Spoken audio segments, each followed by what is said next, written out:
turn off your camera now, or send us a message afterwards, of course, if you still see yourself in there. And I want to say welcome to our webinar on creating a STEM learning experience that meets student needs in 2022. So I'm Boris. I work for Grasple, and I'll be your host for today. And Dennis, can you also introduce yourself? Yeah, so I'm Dennis, and I work at the Delft University of Technology. I'm a lecturer over there, and I teach mathematics courses in different subjects all over the university, so not only at the Department of Mathematics. And I use technology a lot. Nice, yeah, and we'll learn all about that today. So first, a little bit about the program. Today we'll talk about the following topics. So we'll talk about teaching during the digital revolution, multiple variations of using digital tools in your teaching, a little bit about Prime and innovation and support at TU Delft, and we'll make sure to leave time for Q&A for any questions that you may have. You can also ask your questions in the chat, but we would prefer if you use the Q&A tool that you find in the bottom right corner. So more practical information. Again, the meeting will be recorded for the people that are just joining us. So if you're uncomfortable with that, please make sure to turn off your camera. The webinar is also meant to be as interactive as possible. So we'll also ask some polling questions during the webinar. And again, feel free to ask any questions you want in the Q&A and use the live chat. But we can't promise that we'll see all the questions in the live chat. And so we're continuously working on improving ourselves and making these webinars even more useful for you. So if you have any feedback, we're going to send you an evaluation form afterwards. And we're also very happy to hear any topics that you think might be interesting for a future webinar. Yeah, so let's get started. Today we are in, let's say, the third industrial revolution, also known as the digital revolution.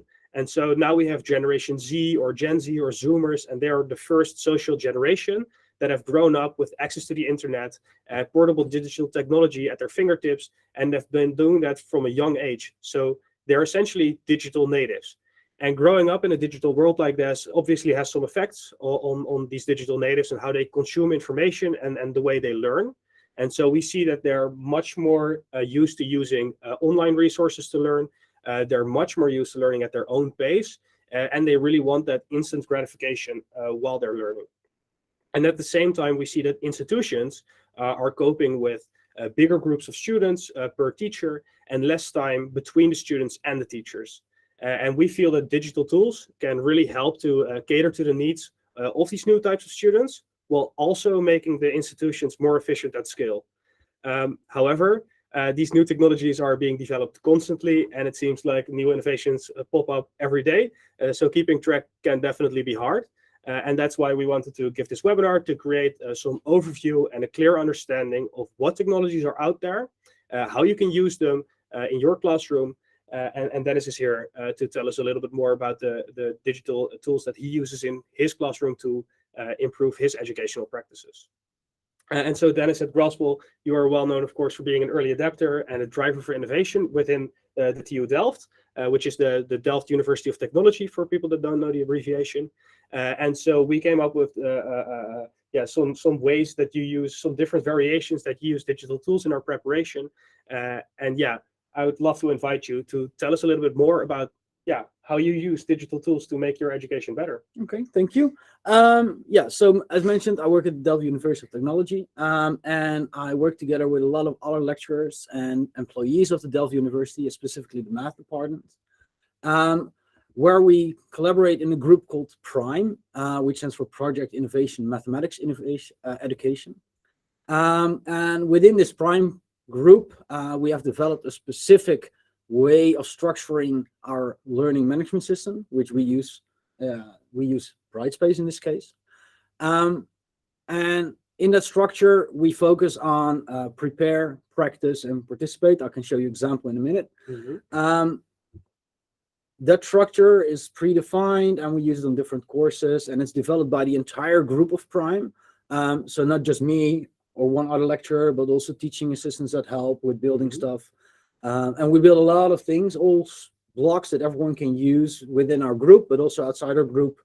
Some stuff will be available as open education resources. Okay, that sounds really good. And Also very curious to see what it looks like. So Okay, so let's switch away. I'll switch my screen. So here we have a Brightspace page of a specific course in the prime format, as we call it. It's an applied earth science course for the freshmen, and this is the page of one specific lecture in this course, and it's about the substitution rules, so as you can see in the top. The prime format starts basically the same as a lot of lectures. We start with saying what part of the book is covered. In this case, we use, again, an open resource, which is OpenStax, where you can publish books freely and openly. Then we say the learning objectives, which is important to point out at the beginning. And then we start really with the new stuff we in Prime developed and thought of. First, every student will see a graph like this in every lecture. So every lecture has a different view. And in this graph, you can see basically what is past, what we will use in this lecture, what we're going to do in the current lecture, and what we're going to do afterwards with it. Okay. Students can play around with it. They can even see an overview of the entire course. Oh, so this can answer the question of why am I learning this? Yeah, so here we can see that the method of substitution will be followed up next by 2 other subjects. But there's also bigger parts in the course which connect with everything. Okay. This is a very small course. I think it's 14 lectures in total. But we have courses with 30 lectures where everything is in one graph. Students can rearrange everything whatever they want. And this is something we develop with Prime. Currently, it's not freely available, but there are plans to do so. And if you're interested, just send an email. And the email address is prime, like the prime number, at tudelft.nl. Yeah. And you can also, of course, just send that email through us. And maybe if everybody wants to use this tool, then we can make it freely available. That's a great message for Prime to share it. Yeah. So this is the start of the lecture for the students. So before the lecture, they visit this page and they see everything. Then when they scroll down, they come at the first part, which is here in the bottom, is a pre-lecture video. That's part of the prepare phase of the lecture. So before they come to the lecture, we expect them to watch this pre-lecture video. Yeah. It says 11 minutes in this case, but the minute itself is about 5 minutes. So we want them to study it, not just watch it, but study it. In that way, they're prepared for the lecture. And we can assume everyone is at the same level at the beginning. Okay. Sometimes we accompany the pre-lecture video also with pre-lecture exercises, which we, for example, do from a book or from Grasple, which is an automatic algebraic correcting system. Yeah, we'll probably get to that. And so I'm very curious, why do you do this? Why do you make students prepare this well before they go to the lecture? So my guess is that means that during the lecture, you can really focus not on the basics that students should know, but really going in depth, doing examples, working together, things like that. It's both. So it's one, everyone comes in at the same level, or at least that we can expect them to. But next is we have a little bit more time to go into depth, but also to do other things during our lecture instead of doing dry information processing. Yeah. So making the lecture more interactive in some sense. Yeah. And so that really then helps you engage your students more. Yeah, it makes a lot of sense. Yeah. So that comes also directly to the next step of the Prime format, which is to participate, which means come to the lecture where students can get before and after the lecture the slides already. Those slides are basically a fixed format prepared by the Prime group. And lecturers get also a version of this, and they can tweak it to their needs and how they want to give the lecture. So they don't have to use all slides. Some slides in there we want them to use, but they don't have to. And some links to other stuff is also in there sometimes. We'll come back to that in a minute. And then we have a lecture of the previous year. Because of Corona, we had recordings. Normally we don't record. In this way, a student who is sick can still watch a lecture. Or keep up if you can't come for once. Yeah. So they keep engaged even if they're not inside the lecture hall. But we refer them to come to lecture hall, of course. After the lecture, we do the practice stage, where we start by recommending to read the book. Again, this is the OpenStax book in this case. Then we have sometimes animations or applets. I can show in a minute. I will show an example. The post-lecture exercises, we have two types in this course. One are a handout, basically based on a book, and the other ones are from Grasple, where again, Grasple, you can do exercises with formative feedback. Okay. We don't say students have to do both of them. We want them to, but students can pick which they like and what they prefer personally. Okay. And so you skipped a little bit over the animations and applets. And I'm really curious, do you mean the ones where you can interactively play with factors and things like that? Yeah, so we have different versions. So we have plain animations, but we also have applets where you can interact. And I can show you an example. It's over here. Wrong lecture. So here there's one applet which is embedded in our Brightspace, but it's also freely available on the internet. Okay, so everybody watching could start using this tool tomorrow, basically. Yeah, so all applets, animations we developed are freely available. So you don't even have to develop, you can just try them out and see if you want to use them. Okay. Send us an email, one of two. Yeah. In this case, the applet is about complex numbers. You can focus on addition, you can graphically change things, dragging. You can switch to other types, such as multiplication. Still look at it in Cartesian view. So there's different options you have. And in this applet, in this case, you can also, for example, change the numbers. Okay. We also use these applets in combination with exercises, where the students get an exercise and we say, you can use this applet to get the answer, to investigate it. So in that way, it becomes more interactive and hopefully a bit more fun. Yeah. And also probably easier to understand. I can, at least for myself personally, when I did, for example, linear algebra, understanding the geometrics of it really helped me to understand what I was doing. And so playing around with an applet like this could definitely be helpful. Yeah, that's true. Okay.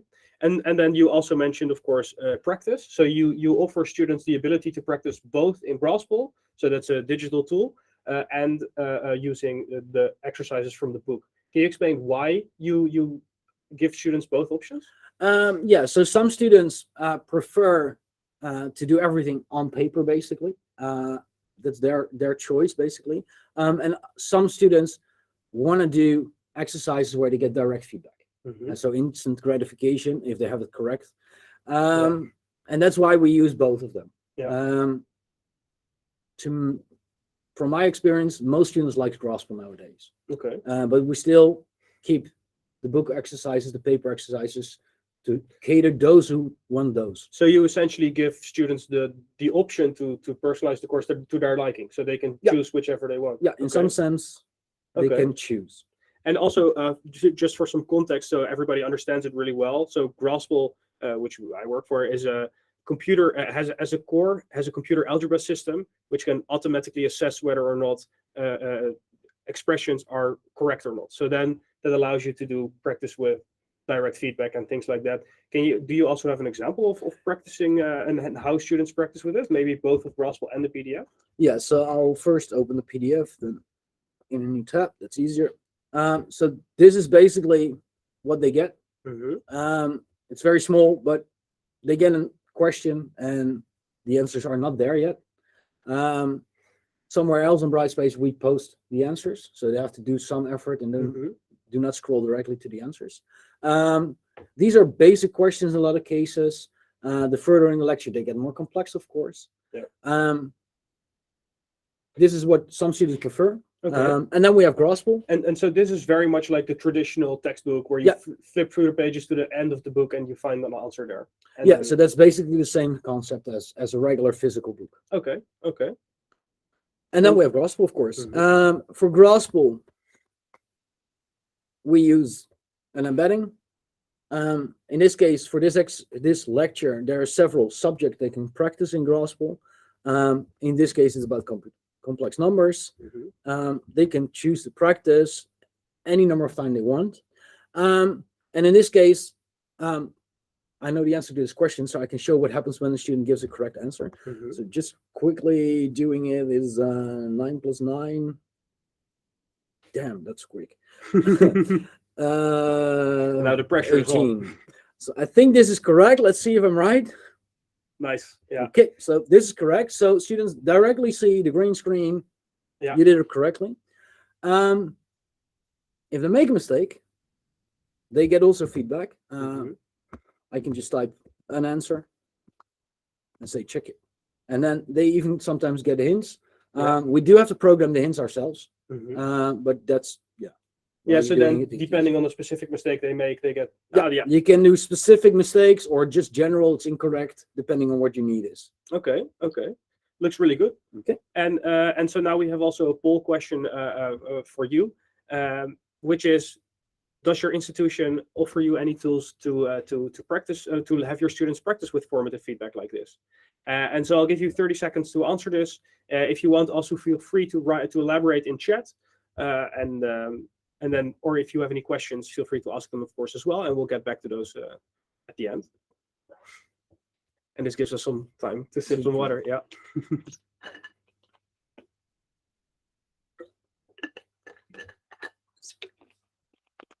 And then let's continue. So you've explained now how you structure your course, right? Clearly, so that the students have a clear understanding of what the course will be like, and it's the same every time. It's structured and works well. And then you explain how students prepare for the lecture, how they make exercises, maybe before or after the lecture. But then what about the lecture itself? How do you make sure that is as engaging as possible? Yes, so there's several tools we can use during the lecture. As I mentioned, we give lecturers a standard template of slides. And in those slides, several tools are available. The standard slide pack we also give to the students. So I can open one to show you what it looked like. So there's always a title slide, and directly on the title slide, there's a reference to one of the tools we use, which is a polling tool. In our case, Turning Point, aka Echo 360. Other tools like that are Kahoot, for example. Oh, and quick side note, before everybody starts writing down all these names, we will, in the follow-up email after this, where we also put in the video to the recording and to the evaluation form, we will also put a list of all the tools that Dennis mentions. Thank you. Yeah, no worries. So every lecturer creates his own polling channel, basically. And during the lecture, he or she can use that polling channel to ask questions to the students. What we in most cases do is we start the lecture with a polling question about the pre-lecture activities to see if students grasp the concepts that are explained there. And if not, the lecturer can react to it. Okay. The idea is not to repeat everything, but maybe explain a little bit more in depth or see where students go wrong. And if everything understands it, we can continue with the lecture. Okay. One example of those polling questions are, for example, this one. Okay. In this case, the check mark is there because we're after the lecture, so students can review the lecture and see also the correct answers of the polling questions. Okay. So this is one of the things we use in the lecture. Okay. And I have also, from another teacher from the Netherlands, from Utrecht University, I have an even more extreme example of this, where they have the whole lecture centered around a quiz at the beginning of the lecture. So they start with a small quiz, and then the teacher just looks at the analytics of that quiz, and that's where they base the whole lecture around. So the questions that were made poorly, they will work out and maybe revisit some of the material that should be revisited. And then only, of course, if nobody makes any mistakes, then they'll go more into concrete examples or more in depth, for example. So that's a more extreme example. And so you take some of those aspects and also put them in your lecture at the beginning. Yeah, it's really nice to hear. So, and this is part of the prime concept. So we prepare the polling questions for all lecturers at the same time that give a course or a lecture like this. Okay. Then outside of doing polling questions, we also, a lot of cases, just do writing on chalkboard or blackboard or whatever preference you have or availability. And then afterwards, you switch, for example, back to slides where you give a summary or you give a definition. Because we use PowerPoint, we can build up with the animations, which makes it a little bit easier to get a good flow going. But it all depends on the lecture, and they're free to use it in however sense they feel like. Okay. Other things we can use in the lecture are, for example, the applets I just showed you. So if a lecturer thinks, oh, this might be a good way to explain this concept, he or she can use the applet too. Okay. Also interactive videos and stuff like that. Those that we have available, they can use. Okay. Um, And so I'm very curious is, so you have a lot of these digital tools and also traditional tools at your availability, right? You can write on the blackboard, but you can also, as an example, but you can also use the applet. Why do you choose to use so many different variations? yeah, so from experience and research, it was found out that switching gears during your lecture helps improve the attention of the students. So if I switch from polling questions to explaining things on the blackboard, then going back to a slide to give a recap, the students keep their attention. That's why in the format we also include periods where they can work on their own exercises, for example, which are also again included in the slide decks. So you essentially just make sure that every time the student has to refocus, recalibrate, and that way, especially of course for these new types of students that have a smaller attention span, or at least are less used to keeping their attention going for a long time, they don't fall asleep essentially. They keep being engaged. Okay. Yeah, so that's the whole idea of the concept, or at one part of the concept. Other things you can do is do interactive stuff with jumping and stuff like that, or walking around. But it's all up to the lecturer to see what he or she is comfortable with. Okay. And then another question for everybody watching, because so we've given two examples of essentially doing more of a blended approach during your class, where students come to the lecture prepared so you can go more in depth. And so we're really curious if you also use some of these approaches. And again, we'll give you 30 seconds before we move on.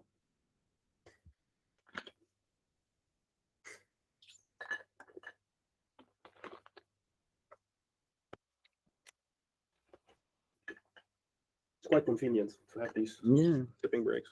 Definitely.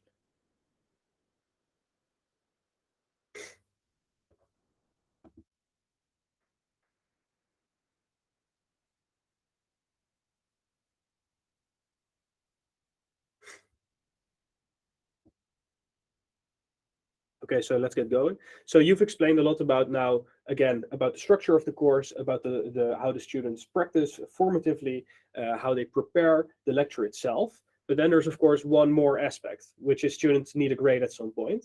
And so if I understood correctly, you've also switched to digital assessment. Can you tell us a little bit more about that? Of course I can. Yeah, so at the beginning of the Corona pandemic, we had to switch digitally, as everyone knows, or at least many of you had to do it. And that's why we started doing digital assessment combined with remote proctoring. But remote proctoring, privacy issues, stuff like that. So that's something we don't want to do anymore, at least not in Delft. But what we do want is the digital assessment part, but then on campus. So we have just invigilators walking around in a lecture hall or an exam hall doing the proctoring, basically. Okay. Which is less privacy invasive. And so very curious, because we're going already way deep into it, but why do you want to do digital assessment at all? So for me personally, it's because it saves me a lot of time with the grading. Because, for example, if you use something like Grasple, it grades for me. And if I have an exam with about 800-900 students, which happens for me about 8, 9, 10 times a year, it saves me a lot of grading time. Okay. So that's the reason why I want to do this digital assessment. Okay. And then just for some context, of course, that's not only with tools like Grasp, but there's various tools. And we generally see that there's a general assessment tool with like paper to scan, for example, with then tools to make it easier for teachers to grade. And then there's some niche tools around that, like Grasp for math and statistics. Yeah. Okay. Okay. And so you already alluded to it a little bit, of course. During the Corona pandemic, when people started using digital assessment from home, proctoring was, let's just say, an adventure. And there were a lot of complaints, both from students and institutions, at least in the Netherlands, concerning privacy, but also cost and technical issues, for example. And so I'm really curious is, you don't want to use proctoring, you do want fraud prevention. Yes. How do you do that at TU Delft? Yeah, so at the university, we didn't have a system in place which was flexible enough for our needs, so that we could use different digital tools at the same time during an exam.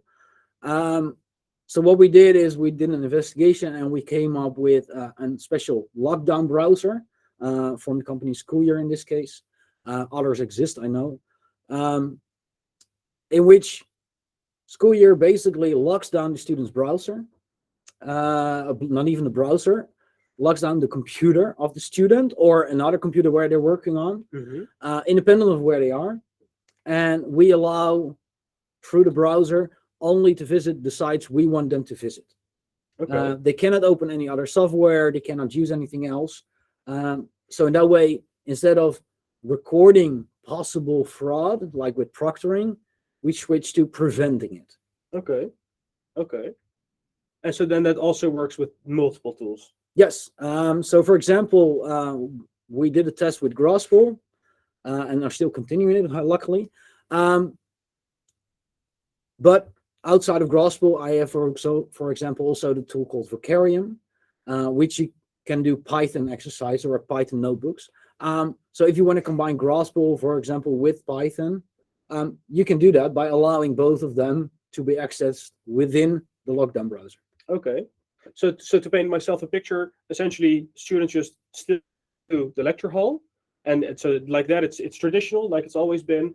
But then instead of writing on paper and then the teacher having to grade everything, they do everything on a laptop that is safely locked down, and so it just saves a lot of time with grading and things like that. Okay. Yeah. So the period before the exam might take a little bit more effort, but afterwards there's a pretty big gain. Okay, that sounds really good. And so, what is the student experience like when do they also start from the learning management system? Or? So in our case, we developed it in such a way that they start from the learning management system. So they get a link saying, click here to go to your exam. And then within that system, in our case, Grasple, we start the browser, which locks down their computer, and then they go to the exam itself. Okay. So that's an integrated approach. There's also other different ways to approach it with School Year in this case. Just like Kahoot, they get a code and then go to the website of School Year where it opens the correct exam. Yeah, exactly. And so I'm not going to ask you to show it right now because you probably don't have it handy. But in preparing this webinar, we also wanted to make a little screenshot of Grasple in School Year. But then the problem is that, well, using School Year, it's locked down, so you can't make screenshots of it. And so, but it does show, the lack of a picture shows how safe something like that is. But let's say, so this webinar is really focused on teaching hacks and things like that the people watching could implement tomorrow, essentially. And so those applets, for example, those are free. You can use those tomorrow. You can create a teacher demo account for Grasple tomorrow. But when it comes to setting up a summative assessment system like this, it takes let's say, quite a while. Yeah. Has to be done through central organization and things like that. A lot of people have to approve. And so do you have any quick tips for summative assessment? Yeah, for summative, I have two quick tips. One of them is when you make your exam, always make an assessment model, which is detailed enough so that students understand it, or can understand it, and publish that one after you published also the feedback of your exam. However you do it, digital or on paper, doesn't matter. But as soon as you publish your assessment model, students can see for themselves how they were graded and for what type of answer they get what type of points. And in that way, the number of questions drops in I want more points because they can see that they won't get any. Still, some students might ask you to look again at the question because they think they were graded incorrectly, which is their right, and they should always look at it. And that's my second tip.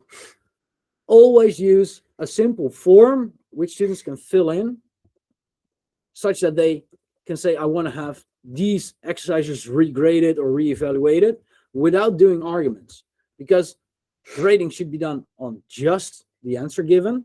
Either it's a short answer or a long answer, doesn't matter. But then you can inspect it again, or a colleague can, for that specific student, for that specific question, and then reply to the students, okay, we made a mistake in the grading, which can happen, we're human. You get more points, or the grading was done correctly. Okay. And then if you want and have time, you can also add more feedback to the specific student. Okay, that makes sense. So that's another hack, I would say. Okay. And so then just to quickly recap, because that's essentially everything we wanted to share for now. So what you do is essentially at TU Delft you have Prime, which is a central organization that helps teachers prepare for their courses. And of course, for people watching at home, you can of course do these steps yourself as well. Nobody is stopping you. And so you make sure you have a well-structured learning management system outline of the course for students, where they start preparing before they go to the lecture. During the lecture, you start with polls. You switch between different formats to keep everything engaging. You use applets to visualize things. And students, of course, also just still work on their questions, and you use the Blackboard as well, but you use more tools so you can switch more essentially. Yes. Students then practice afterwards however they want, or at least in two different ways, where one gives you direct feedback, and then when you do assessments, you do those on location. Students bring their own device, they're locked down, and then using tools like Grasple, you can just save a lot of time by grading automatically. Yes. And so those are essentially that's the main structure of how you teach. Yeah. Okay. And so that was a quick recap. And then now we'll go to the Q&A session. And so I'll be checking if there are any questions. And the first one will be, when you're embedding Grasple in your course, is it possible to also embed Grasple statistics on student performance to your course? I think Grasp is maybe can get the best answer, but from my experience, the answer is yes. We have a link, and I think it's LTI link, between Grasple and Brightspace. So if we add something to Brightspace with the LTI link, I think grades or statistics can be pushed from Grasple to Brightspace. Okay. And at the very least, what you can do is, when you showed Grasple, you had an overview of multiple subjects. And so every one of those subjects has a little color indication in front of it, where gray is you just haven't done it yet. And then when you do it, you get a check mark and a color, which could be green, orange, or red, which indicates your mastery. And so that way students can also see how well they're doing. And so another question is, does the TU Delft have insights on what students like the most, and what tools or apps help to improve their learning growth? Yeah, so during our lectures or prime courses, we always do evaluations, which we call continue, start, stop evaluations. Students fill in just what we should keep doing, continue, should start doing, and should stop doing. And in a lot of cases, the good things are mentioned the most. So like, for example, students like Grasple. So that's why we keep doing Grasple or something similar. Some students mentioned applets. We don't have that many yet, but the one we have, and if they're used, students like it. But it's more informal feedback than formal, in the sense that we do a lot of big surveys and stuff like that. And it's based on the experience of the lecturers with the students. Okay. Makes a lot of sense. And let's say, yeah, that's a great question. If you want to start using digital tools, what can be a good first step? Because it can be a little bit overwhelming, of course. Yeah, definitely. So the first step would be, what would be your goal to go digital? I mean, that would be the first step. As soon as you have your goal, you should think about contacting your central hub for teaching tools. In Delft, it's called the Teaching and Learning Support. So if you go there, they know which tools are available, sometimes even a website where everything is on there. And as soon as you have it, the list, you can see, okay, so maybe I can use this one because that does what I want, or we don't have it. And then they maybe know other lecturers or universities or schools that have tools that might work. Okay.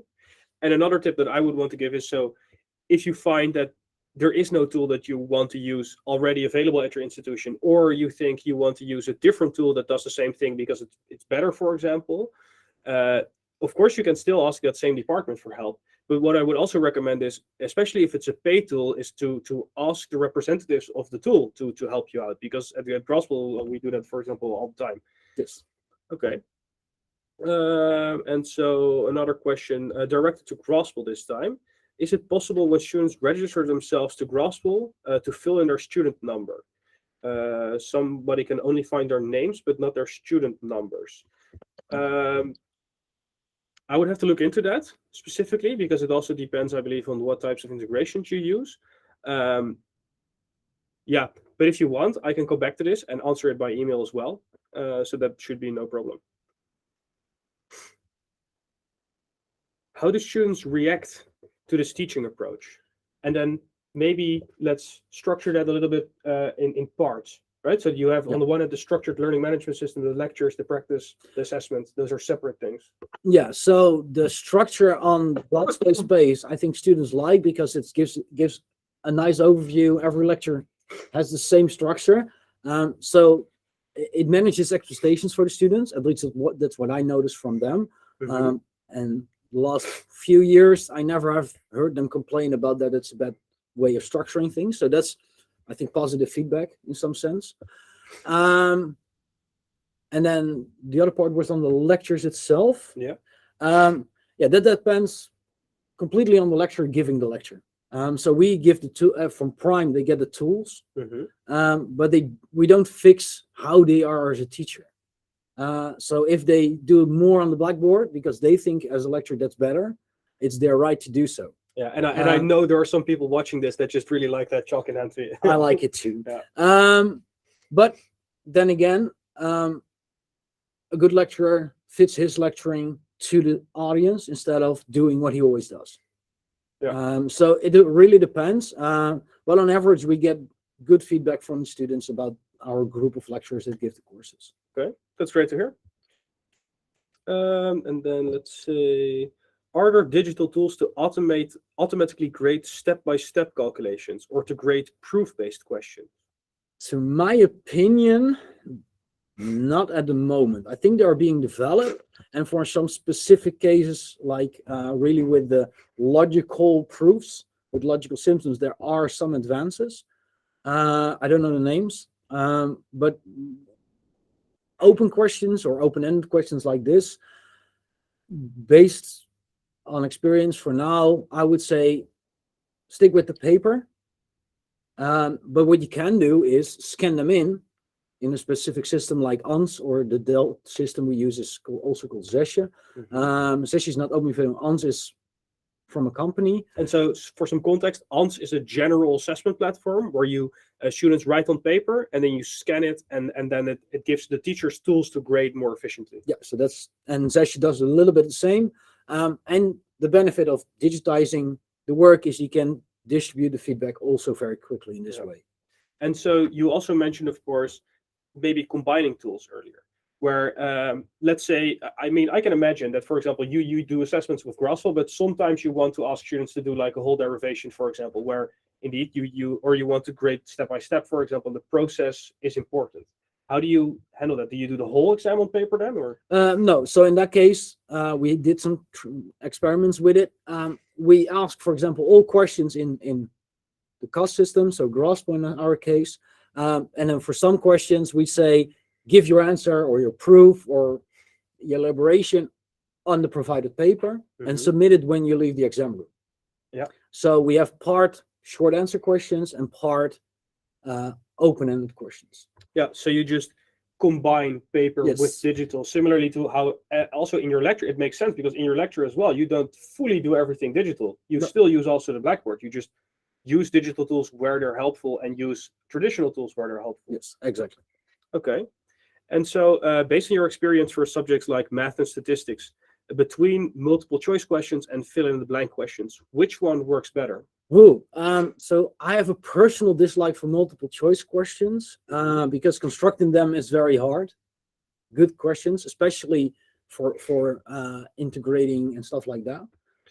So because you have to come up with 3 answers that are wrong, exactly, but look believable. Yeah, so that's why there's also always a guessing part with multiple choice questions. That's why I don't like it. You still have to grade it. So then switching to digital might be a benefit, but then if you switch to digital grading, you can also do open or not open short answer questions with integrals and stuff like that, if the system allows it. Yeah. Fill in the blank questions. I haven't tried them out for math, but it could be fun to try at one stage. Okay. Let me check if there's another question. I think another one that's something that I think might come up that hasn't been asked yet, but I think it might come up is GDPR compliance. So GDPR compliance is a really big thing, and of course, and privacy in general is a big thing. That's also why with the proctoring, nobody really liked the privacy concerns surrounding that. And so, are all the tools that you've been talking about today GDPR compliant? As far as I know, the ones that need GDPR compliant are GDPR compliant. But for example, the applets, they don't record information in any sense, so they don't have to be GDPR compliant. Okay. So it depends on the tool we're using. But for example, Turning Point, or Echo 360, Grasple is compliant as long as I know. Those are compliant.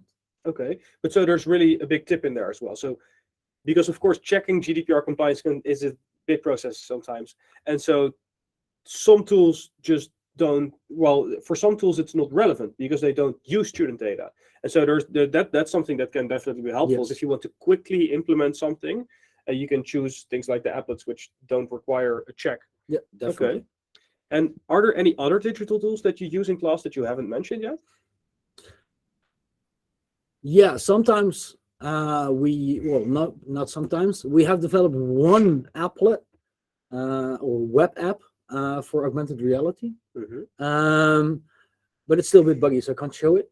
Yeah. But the idea is that we incorporate basically math and a little bit of an AR game, just like Pokemon Go. Okay. So they can interact with something they have drawn on a paper, make it 3D on their screen on their phone in augmented reality. Okay. And then, for example, can focus on the steepest descent of a lava flow. Okay, that's really interesting. So that's one thing that is being developed currently by Prime. Okay, that's really interesting. And then another question is, how do you engage students in a way they attend lecture? Yeah, so that's personal. For me, it's making it fun. It sounds boring, but making a lecture fun means students will keep coming up. And that makes sense. So that's what I do. And what I think is fun, sometimes students don't like, so then I have to reinvent it. But I've noticed that students like it if I tell a little bit of personal things. So, for example, I have 2 cats, but then I show the pictures of the cat during my lecture. If I bought a new house, or if I'm demolishing my newly bought house, a picture of it helps to engage the students, so they like coming to the lecture. And as soon as students are in a lecture hall, at least to my opinion, they start learning, even if they didn't intend to.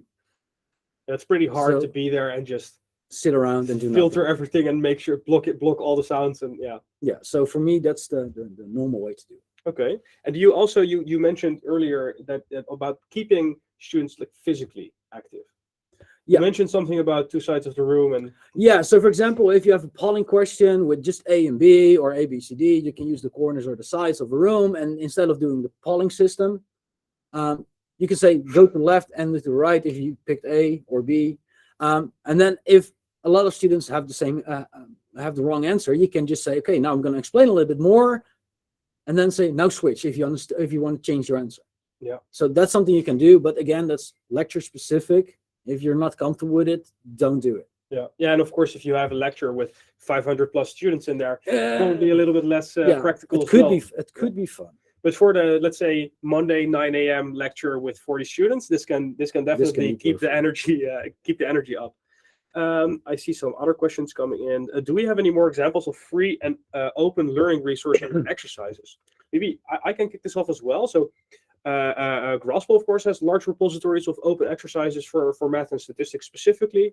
In the Netherlands, you also have ShareStat. This is a consortium of institutions that work together on sharing a lot of statistics material. You have, of course, OpenStax, which you mentioned, and there are a lot of other platforms like that share books which are open. And TU Delft is actually working on their own open linear algebra book. That's correct. And so that would then also include the applets, Grasple, etc. So it will be like a web-based. Yeah, it's a completely web-based linear algebra book. It's developed at least by the math department currently. And I think it's not OpenStax, but it will probably be. No, it will be on LibreText. Yeah. So there's many of those options.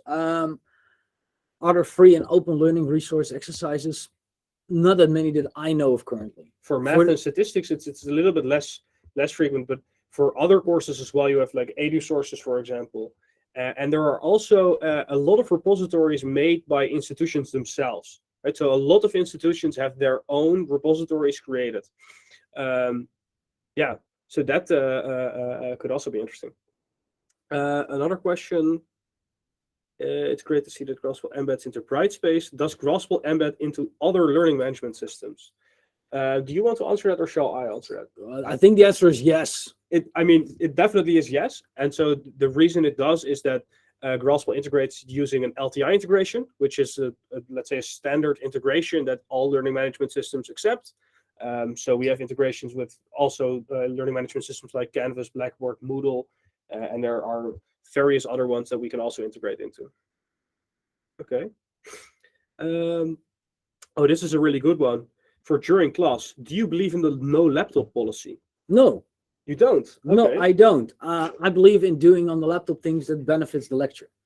Okay. So if students want to have the lecture slides, the default pack on their laptop during the lecture, or they want to write on them, why not? I mean, that's learning. So gaming on your laptop during the lecture, that's something I don't like.